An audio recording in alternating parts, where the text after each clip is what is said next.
എല്ലാ വിദ്യാർത്ഥികൾക്കും പുതിയൊരു വീഡിയോയിലേക്ക് സ്വാഗതം. ഈ വർഷത്തെ +1 പ്രവേശനവുമായി ബന്ധപ്പെട്ടുള്ള വിശദമായിട്ടുള്ള വിവരങ്ങൾ ഉൾക്കൊള്ളിച്ചിട്ടുള്ളതാണ് ഈ ഒരു വീഡിയോ. അപ്പോൾ വിദ്യാർത്ഥികൾ വീഡിയോ മുഴുവനായിട്ട് കാണാനായിട്ട് ശ്രദ്ധിക്കുക. അപ്പോൾ വിദ്യാർത്ഥികൾക്ക് 10ാം ക്ലാസ്സിന് ശേഷം പ്രവേശനം നേടാൻ സാധിക്കുന്നതാണ് +1, അതുപോലെ പോളിടെക്നിക്, ITI എന്നിങ്ങനെയുള്ള വിഭാഗങ്ങളിലേക്ക്. അപ്പോൾ ഈ ഒരു വീഡിയോ +1 പ്രവേശനവുമായി ബന്ധപ്പെട്ടിട്ടുള്ളതാണ്. അപ്പോൾ വിദ്യാർത്ഥികൾക്ക് SSLCക്ക് ശേഷം +1 അതായത് +2 പഠിച്ച ശേഷം മാത്രം ബാക്കിയുള്ള കോഴ്സുകൾ ചെയ്യുന്നതായിരിക്കും കൂടുതൽ നല്ലത്. കാരണം ഇപ്പോൾ ഏതൊരു ജോലിക്കായാലും മിനിമം +2 യോഗ്യത ചോദിക്കാറുണ്ട്. അപ്പോൾ അതുകൊണ്ട് തന്നെ വിദ്യാർത്ഥികൾ +2 പ്രവേശനത്തിനായിട്ട് എങ്ങനെ അപേക്ഷ സമർപ്പിക്കാം എന്നുള്ള കാര്യം ഈ ഒരു വീഡിയോ വഴി കറക്റ്റായിട്ട് മനസ്സിലാക്കുക. അപ്പോൾ വിദ്യാർത്ഥികൾക്ക് കേരളത്തിൽ higher secondary, vocational higher secondary എന്നിങ്ങനെ 2 വിഭാഗമാണ് ഉള്ളത്.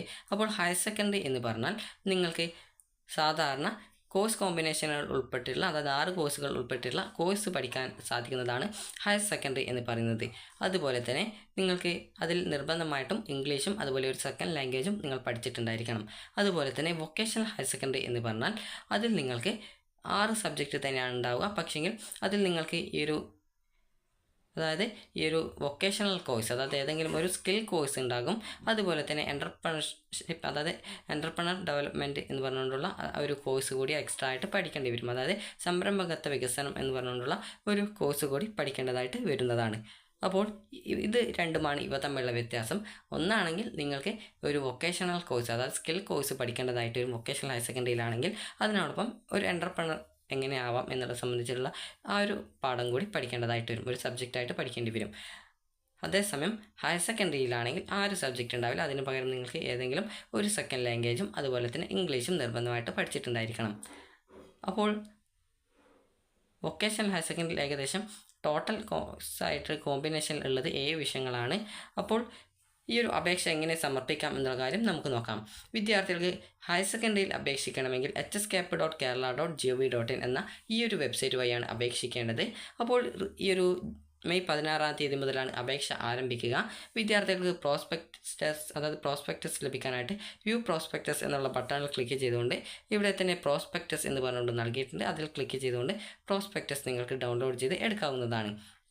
അപ്പോൾ ഈ ഒരു പ്രോസ്പെക്ടസിൽ ഈ ഒരു അലോട്ട്മെൻറ്റ് എപ്പോഴാണ്, അലോട്ട്മെൻറ്റിന് ആവശ്യമായിട്ടുള്ള ഡോക്യുമെൻറ്റുകൾ എപ്പോഴാണ്, അതായത് അലോട്ട്മെൻറ്റ് ആവശ്യമായിട്ടുള്ള ഡോക്യുമെൻറ്റുകൾ എന്തൊക്കെയാണ്, അതുപോലെ തന്നെ മാനേജ്മെൻറ്റ് കോട്ട, കമ്മ്യൂണിറ്റി കോട്ട, അൺഎയ്ഡഡ് കോട്ട എന്നിവയിലേക്കുള്ള പ്രവേശനം എങ്ങനെയാണെന്നുള്ള ഡീറ്റെയിൽസ് ഒക്കെ നൽകിയിട്ടുണ്ട്. മാനേജ്മെൻറ്റ് സീറ്റ് എന്ന് പറഞ്ഞാൽ നിങ്ങൾ മാനേജ്മെൻറ്റ് സ്കൂൾ കണ്ടിട്ടുണ്ടാകും. അതായത് ഗവൺമെൻറ് സ്കൂളല്ലാത്ത സ്കൂളുകളാണ് മാനേജ്മെൻറ്റ് സ്കൂളുകൾ. ആ ഒരു സ്കൂളുകളിൽ മാനേജ്മെൻറ്റിന് അഡ്മിഷൻ നടത്താൻ സാധിക്കുന്ന നിശ്ചിത സീറ്റുകൾ ഉണ്ടാകും. ആ ഒരു സീറ്റിലേക്കുള്ള പ്രവേശനത്തിനായിട്ട് വിദ്യാർത്ഥികൾക്ക് അതിൽ സയൻസ്, ഹ്യൂമാനിറ്റീസ്, കൊമേഴ്സ് എന്നിങ്ങനെ കോഴ്സുകളും ഉണ്ടാകും. അപ്പോൾ ആ ഒരു നിശ്ചിത ശതമാനം സീറ്റുകളിലേക്ക് ആ ഒരു കോഴ്സിന് നിശ്ചിതമായിട്ടുള്ള ഫീസ് ഏകദേശം ഒരു 30,000-ഓളം രൂപയാണ് ഫീസായിട്ട് വരിക. അത് ഓരോ സ്കൂൾ അനുസരിച്ച് മാറ്റമുണ്ടാകും. അപ്പോൾ ആ ഒരു ഫീസ് അടച്ചുകൊണ്ട് നിങ്ങൾക്ക് ആ ഒരു മാനേജ്മെൻറ്റ് കോട്ട അലോട്ട്മെൻറ്റിൽ പങ്കെടുത്ത് അലോട്ട്മെൻറ്റ് കിട്ടി അവിടെ ആ ഒരു സീറ്റ് കിട്ടുകയാണെങ്കിൽ, അതായത് സ്കൂളിലാണ് ആ ഒരു മാനേജ്മെൻറ്റ് സീറ്റിലേക്ക് അപേക്ഷിക്കേണ്ടത്. അപ്പോൾ നിങ്ങൾക്ക് അവിടെ നിന്നും ആ ഒരു പൈസ അതായത് ആ ഒരു ഫീസ് അടച്ച് നിങ്ങൾക്ക് അവിടെ അഡ്മിഷൻ നേടാൻ സാധിക്കും. സ്കൂളിൽ നിന്നാണ് അതിൻ്റെ ഫോമും കാര്യങ്ങളൊക്കെ നൽകുക. അതുപോലെ തന്നെ കമ്മ്യൂണിറ്റി കോട്ടയ്ക്കും അതുപോലെ അൺഎയ്ഡഡ് കോട്ടയിലേക്കല്ല, അതായത് മെറിറ്റ് സീറ്റിലേക്കും അതുപോലെ തന്നെ കമ്മ്യൂണിറ്റി കോട്ട സീറ്റിലേക്കും hskap വെബ്സൈറ്റ് വഴിയാണ് അപേക്ഷിക്കേണ്ടത്. അൺഎയ്ഡഡ് കോട്ട എന്ന് പറഞ്ഞാൽ പ്രൈവറ്റ് സ്കൂളുകളാണ്. അപ്പോൾ പ്രൈവറ്റ് ആയിട്ടുള്ള കോളേജുകൾ നിങ്ങൾക്ക് +1 പഠിക്കാൻ സാധിക്കും. അപ്പോൾ അതൊക്കെ ഈ ഒരു അലോട്ട്മെൻറ്റിന് ശേഷം മാത്രം പ്രൈവറ്റ് സ്കൂളുകളിൽ അഡ്മിഷൻ നേടിയാൽ മതി. കാരണം ഏറ്റവും അവസാനം എവിടെയും അലോട്ട്മെൻറ്റ് കിട്ടിയിട്ടില്ലെങ്കിലാണ് സാധാരണ വിദ്യാർത്ഥികൾ പ്രൈവറ്റ് കോളേജുകളിൽ പോകാറുള്ളത്. അപ്പോൾ ഈ ഒരു അലോട്ട്മെൻറ്റ് ഘട്ടങ്ങളിലെ പ്രക്രിയ എന്ന് പറയുന്നത് ആദ്യം ട്രയൽ അലോട്ട്മെൻറ്റ് ഉണ്ടാകും. പിന്നീട് ട്രയൽ അലോട്ട്മെൻറ്റ് വരെ വിദ്യാർത്ഥികൾക്ക്, അതായത് ഈ അപേക്ഷയിൽ ആവശ്യമായിട്ടുള്ള എഡിറ്റിങ്ങുകൾ വരുത്താൻ സാധിക്കുന്നതാണ്. അതുപോലെ തന്നെ നിങ്ങൾക്ക് വേണ്ട കോഴ്സ് ഓപ്ഷനുകളും, അതായത് സ്കൂളും കോഴ്സുകളുമൊക്കെ നൽകാൻ സാധിക്കുന്നതാണ്. ഈ ഒരു ട്രയൽ അലോട്ട്മെൻറ്റിന് ശേഷമാണ് ഫസ്റ്റ് അലോട്ട്മെൻറ്റ് വരിക. ഈ ഒരു അപേക്ഷ നൽകുന്നതിന് മുമ്പായിട്ട് വിദ്യാർത്ഥികൾ ആവശ്യമായ ഡോക്യുമെൻറ്റുകളൊക്കെ തയ്യാറാക്കി വെക്കേണ്ടതാണ്. അതായത് SSLCയുടെ രജിസ്റ്റർ നമ്പർ വേണം അപേക്ഷിക്കുന്നതിനായിട്ട്, അതുപോലെ ആധാർ കാർഡിൻ്റെ നമ്പർ വേണം, അതുപോലെ നിങ്ങൾക്ക് എന്തെങ്കിലും റിസർവേഷൻ ഉണ്ടെങ്കിൽ ആ ഒരു റിസർവേഷൻ്റെ ഡോക്യുമെൻറ്റ് വേണം. അതുപോലെ തന്നെ നിങ്ങൾക്ക്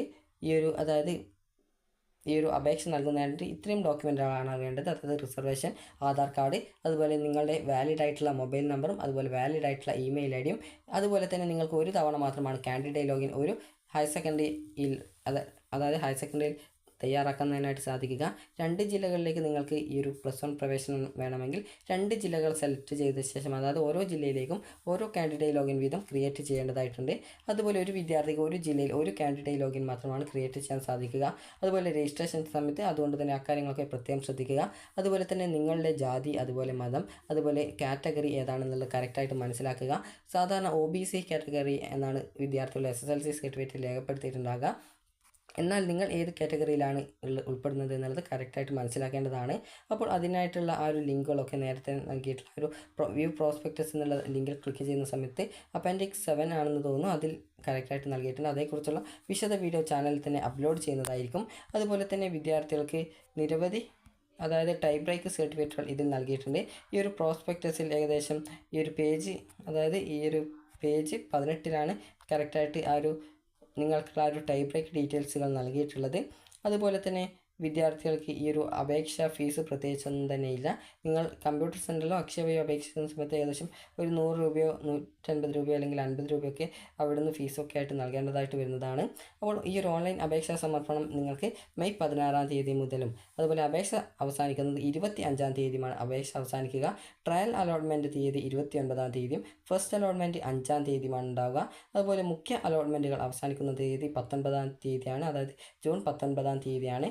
അതുപോലെ തന്നെ ക്ലാസ്സുകൾ തുടങ്ങുന്നത് 24 തീയതിയാണ്. അതുപോലെ തന്നെ സപ്ലിമെൻ്ററി ഘട്ടം ആരംഭിക്കുന്നത് അതായത് ജൂലൈ 2 തീയതിയാണ്. അതുപോലെ ജൂലൈ 31 അത് അവസാനിക്കുന്നത്. അപ്പോൾ ഇതിനിടയ്ക്ക് ട്രാൻസ്ഫറുകളും മറ്റും കാര്യങ്ങൾ ഉണ്ടാവും. അതുകൊണ്ട് തന്നെ വിദ്യാർത്ഥികൾ ആദ്യം ശ്രദ്ധിക്കേണ്ടത് നിങ്ങൾക്ക് ഏത് കോഴ്സാണ് പഠിക്കാൻ താല്പര്യം ഉള്ളത് എന്നുള്ളതാണ്. അതായത് ബയോളജി സയൻസ് ആണോ, കമ്പ്യൂട്ടർ സയൻസ് ആണോ, കൊമേഴ്സ് ആണോ, അല്ലെങ്കിൽ ഹ്യൂമാനിറ്റീസ് ആണോ, ഇതിൽ ഏതൊക്കെയാണ് പഠിക്കാൻ താല്പര്യമുള്ളത് എന്നുള്ളത് ആദ്യം നിങ്ങൾ ഈ ഒരു വീഡിയോയുടെ താഴെ കമൻറ്റായിട്ട് രേഖപ്പെടുത്തുക. അതിനുശേഷം ബാക്കി ഡീറ്റെയിൽസ് നമുക്ക് കറക്റ്റായിട്ട് നിങ്ങളെ ആ ഒരു വിവരം അറിയിക്കുന്നതാണ്. അതായത് ഇനി ബാക്കി എന്തൊക്കെ കാര്യങ്ങൾ ചെയ്യണം എന്നുള്ള സംബന്ധിച്ചുള്ള ഡീറ്റെയിൽസുകൾ നിങ്ങളെ അറിയിക്കുന്നതാണ്. അപ്പോൾ വിദ്യാർത്ഥികൾക്ക് വൊക്കേഷണൽ ഹയർ സെക്കൻഡറിയിലേക്കുള്ള അപേക്ഷ സമർപ്പിക്കുന്നതിനുള്ള വെബ്സൈറ്റാണ് vhscap.kerala.gov.in എന്ന ഈ ഒരു വെബ്സൈറ്റ്. ഈ ഒരു വെബ്സൈറ്റ് വഴിയാണ് വിദ്യാർത്ഥികൾ വൊക്കേഷണൽ ഹയർ സെക്കൻഡറിയിലേക്ക് അപേക്ഷ സമർപ്പിക്കേണ്ടത്. അപ്പോൾ നിങ്ങളുടെ കാറ്റഗറി, അതായത് റിസർവേഷൻ കമ്മ്യൂണിറ്റീസ് ഏതൊക്കെയാണ് എന്നുള്ളത് ഇവിടെ നൽകിയിട്ടുണ്ട്. അപ്പോൾ നേരത്തെ പറഞ്ഞതുപോലെ നിങ്ങൾ OBC വിഭാഗത്തിലാണ് ഉൾപ്പെടുന്നതെങ്കിൽ കൂടി നിങ്ങളുടെ കാറ്റഗറി തെറ്റായിരിക്കും നിങ്ങൾ മനസ്സിലാക്കിയിട്ടുണ്ടാവുക. അതുകൊണ്ട് തന്നെ നിങ്ങളുടെ കാറ്റഗറി ഏതാണ് എന്നുള്ളത് കറക്റ്റായിട്ട് മനസ്സിലാക്കേണ്ടതാണ്. അപ്പോൾ ഇതിൽ നിങ്ങൾക്ക് കാണാം, ഇവിടെ ബോൾഡായിട്ട് നൽകിയിട്ടുള്ളതാണ്, അത് കട്ടിയിൽ കൊടുത്തതാണ് നിങ്ങളുടെ കാറ്റഗറി. അതായത് ഇവിടെ ETB എന്ന് പറഞ്ഞുകൊണ്ട് കാണാം. ഈയവ, അതുപോലെ തീയ, അതുപോലെ ഇശുവൻ, അതുപോലെ ഈവൻ, അതുപോലെ തന്നെ ബില്ലാവ, ഇതുപോലെ ഉള്ള വിഭാഗക്കാർ അതിൽ ETB കാറ്റഗറിയിലാണ് ഉൾപ്പെടുക. അതുപോലെ മുസ്ലിംസിലെ, അതായത് ഇസ്ലാമിലെ എല്ലാ വിഭാഗക്കാരും മുസ്ലിം എന്ന കാറ്റഗറിയിലാണ് വരിക. അപ്പോൾ ഈ ഒരു രീതിയിൽ നിങ്ങൾ ഏത് കാറ്റഗറിയിലാണ് ഉൾപ്പെടുന്നത് എന്നുള്ളത് കറക്റ്റായിട്ട് മനസ്സിലാക്കുക. അപ്പോൾ ഇവിടെ കട്ടിയിൽ കൊടുത്തതാണ് നിങ്ങളുടെ കാറ്റഗറി. ഇതിൽ നിങ്ങൾ ഏതെങ്കിലും ഉൾപ്പെടുന്നുണ്ടെങ്കിൽ ഇത് ഈ ഒരു കാറ്റഗറിയിലാണ് വരിക. അപ്പോൾ നിങ്ങളുടെ കാറ്റഗറി ഏതാണെന്നുള്ളത് ഇവിടെ കട്ടിയിൽ നൽകിയിട്ടുണ്ട്. ഈ ഒരു കട്ടി കുറഞ്ഞ രീതിയിൽ നൽകിയിട്ടുള്ളത് നിങ്ങൾ ഉൾപ്പെടുന്നുണ്ടെങ്കിൽ ആ ഒരു കാറ്റഗറിയിലാണ് നിങ്ങൾ ഉൾപ്പെടുക. അപ്പോൾ അപേക്ഷ നൽകുന്ന സമയത്ത് നിങ്ങൾ കറക്റ്റായിട്ട് നിങ്ങൾ ബില്ലാവയൊക്കെയാണ് അതിലാണ് ബില്ലാവയാണെങ്കിൽ നിങ്ങൾ ETB ആണ് നിങ്ങളുടെ കാറ്റഗറി ആയിട്ട് വരിക. ഈ ഒരു കാര്യം പറയാൻ കാരണം വിദ്യാർത്ഥികൾക്ക് അലോട്ട്മെൻറ്റ് കിട്ടിയാലും ആ ഒരു കാറ്റഗറി തെറ്റിപ്പോയി കഴിഞ്ഞാൽ അഡ്മിഷൻ തരില്ല. അതുകൊണ്ട് തന്നെ നിങ്ങൾ ആ ഒരു കാര്യം ശ്രദ്ധിക്കുക.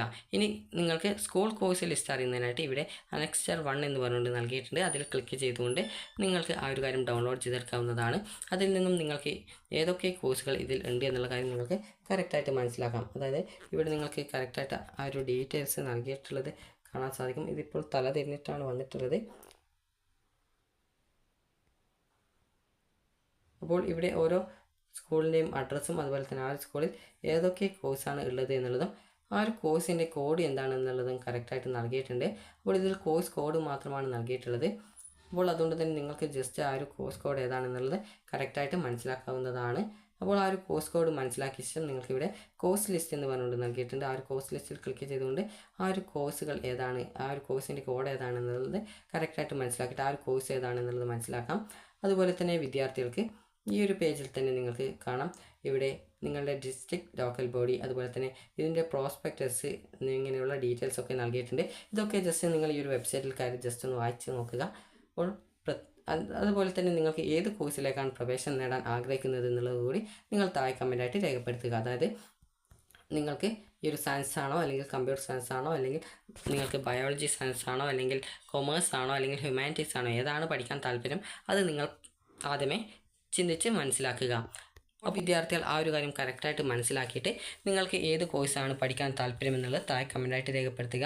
അപ്പോൾ നിങ്ങൾക്ക് ഹയർ സെക്കൻഡറിയിലേക്കും വൊക്കേഷണൽ ഹയർ സെക്കൻഡറിയിലേക്കും പ്രവേശനം ലഭിക്കാനായിട്ട് നിങ്ങൾ ചെയ്യേണ്ടത് ഈ ഒരു ഹയർ സെക്കൻഡറിയിലേക്കാണെങ്കിൽ HSCAP വെബ്സൈറ്റ് വഴിയും വൊക്കേഷണൽ ഹയർ സെക്കൻഡറിയിലാണെങ്കിൽ VHSCAP വെബ്സൈറ്റ് വഴിയും അപേക്ഷ സമർപ്പിക്കുക.